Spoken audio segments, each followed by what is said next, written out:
Ataques entre Israel e a faixa de Gaza, observadores temem o recomeço de uma guerra israelo-palestiniana. A guerra da Ucrânia está a entrar numa nova fase, segundo o Ministério da Defesa do Reino Unido.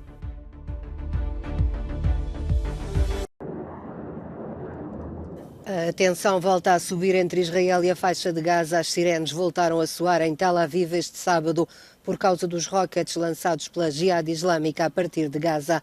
Os líderes da Jihad, que dirigem o território palestiniano com o Hamas, dizem que é a resposta aos ataques do exército israelita. Foi um ataque traiçoeiro em resposta ao ataque a Sarai al-Quds, no centro dos territórios ocupados, para garantir que a ocupação pagaria por este crime e que o ataque não ficaria impune. A ocupação é totalmente responsável por esta situação. No ataque israelita no centro de Gaza foi morto o comandante das brigadas al-Quds, o braço armado da Jihad Islâmica. O ministro israelita da Defesa diz que os raids israelitas vão continuar. Continuaremos a frustrar os terroristas que planeiam lançar foguetes e munições guiadas de precisão para Israel. Atingimos dezenas de instalações terroristas utilizadas pela Jihad Islâmica para a produção e lançamento de rockets. Os sucessivos ataques israelitas mataram 11 pessoas em Gaza, entre as quais uma menina de 5 anos. Os observadores temem que possa estar a desenhar-se uma nova guerra israelo-palestiniana. A mediação egípcia, ajudada pelo Qatar e pelas Nações Unidas, tenta evitar este cenário. Israel diz que destruiu locais de fabrico de armas, rampas de lançamento de rockets e pontos de observação da Jihad Islâmica e que não negocia para já nenhum cessar-fogo. A guerra na Ucrânia está prestes a entrar numa nova fase, segundo o Ministério da Defesa do Reino Unido. Londres estima que os combates mais violentos estão a deslocar-se para uma linha de frente de 350 quilómetros em direção ao sudoeste, de Zaporizhia a Kherson, em paralelo com o rio Dnieper. As forças ucranianas atacam cada vez mais pontes, depósitos de munições e ligações ferroviárias no sul. As forças russas estão a concentrar-se massivamente no sul, na expectativa da contraofensiva ucraniana. Enquanto isso, prosseguem os bombardeamentos na região de Donetsk. Estas imagens são de Konstantinivka. Uma idosa mostra o relógio que parou na hora em que aconteceu o bombardeamento no seu prédio. Foi à 00:20, diz. Abri a janela e fui projetada para fora por uma onda enorme. Na região de Kharkiv, os militares russos estão a distribuir ajuda humanitária nas zonas que estão sob ocupação russa. Kiev acusa Moscovo de subornar a população antes dos referendos provisoriamente previstos para setembro. Entretanto, crescem as preocupações com a central nuclear de Zaporizhia, atacada por mísseis antiaéreos esta sexta-feira. O operador nuclear estatal ucraniano diz que foram ativadas medidas de emergência e foi desligada uma das unidades de funcionamento.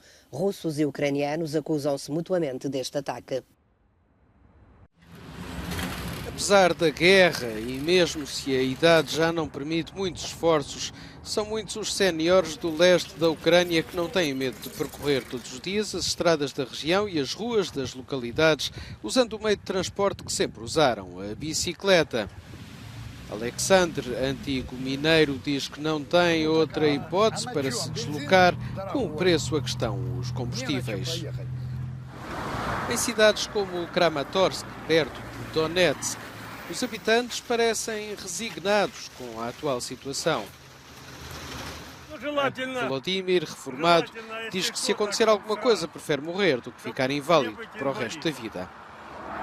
Desde que a Rússia mudou o foco das operações para esta região, que as marcas de artilharia de ambos os lados do conflito são cada vez mais visíveis. Os ciclistas estão entre os mais vulneráveis. Archie Battersby, o menino britânico que estava em morte cerebral desde abril e cuja família desencadeou uma batalha judicial para o manter vivo, faleceu este sábado depois de lhe ter sido retirado o suporte de vida. O jovem de 12 anos, cujo caso estava no centro das atenções dos meios de comunicação social, morreu pouco depois do meio-dia no Royal London Hospital, no leste de Londres. Holly Dance, a mãe de Archie, disse que o filho lutou até ao fim, Quero dizer que sou a mãe mais orgulhosa do mundo. Era um belo rapaz. Lutou até ao fim e eu estou tão orgulhosa de ser sua mãe.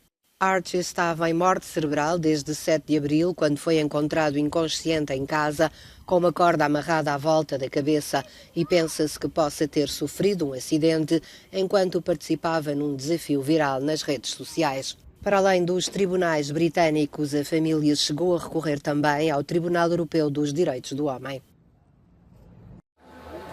O governo francês criou uma equipa de crise para enfrentar uma seca como há muito não se via, que deixou mais de 100 municípios com falta de água potável. Os caminhões estão a levar água para estas zonas, pois não há mais nada nas condutas. Segundo diz o ministro da Transição Ecológica, Christophe Béchu, o uso de água está a ser restringido em 93 departamentos. Diz o ministro, encontramos-nos num contexto que já não corresponde a qualquer hábito. Nunca vivemos uma seca como esta e a má notícia é que, tanto quanto podemos ver, não há razão para pensar que vai parar.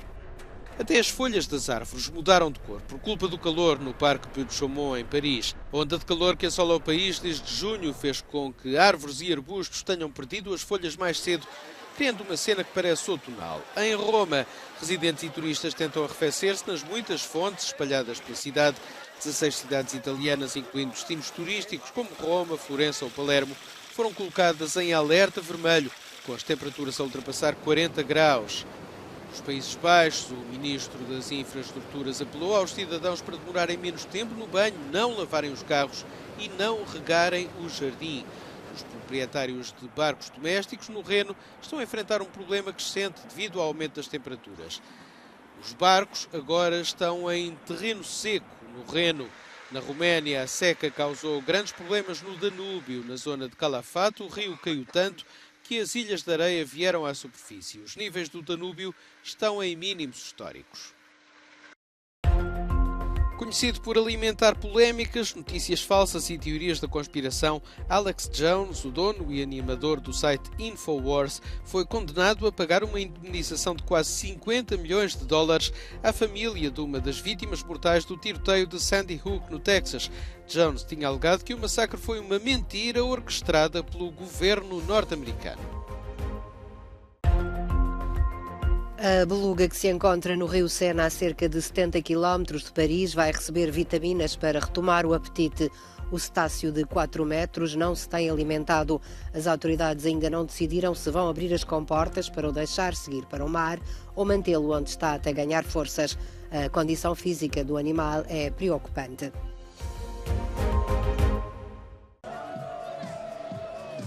Centenas de milhares de espectadores juntaram-se ao longo dos canais históricos de Amsterdão para celebrar a Canal Parade, uma flotilha do orgulho, porque continua a ser necessário lutar pelos direitos da comunidade LGBTQI.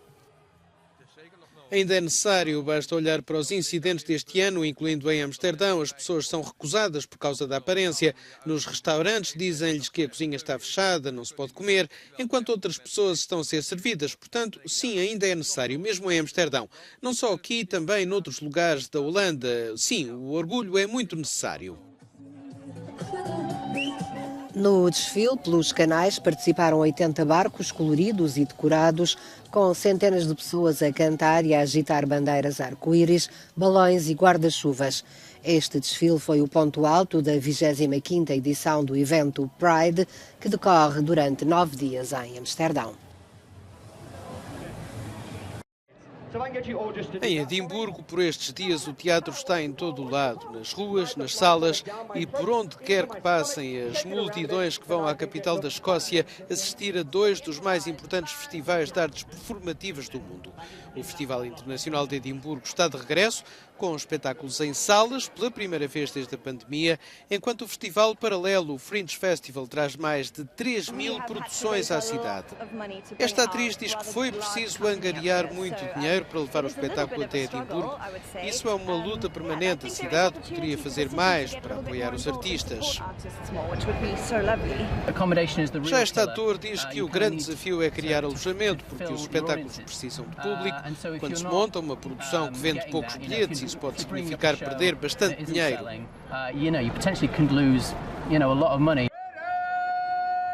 O Fringe Festival celebra este ano 75 anos, uma história ao longo da qual conseguiu ultrapassar em popularidade o festival oficial.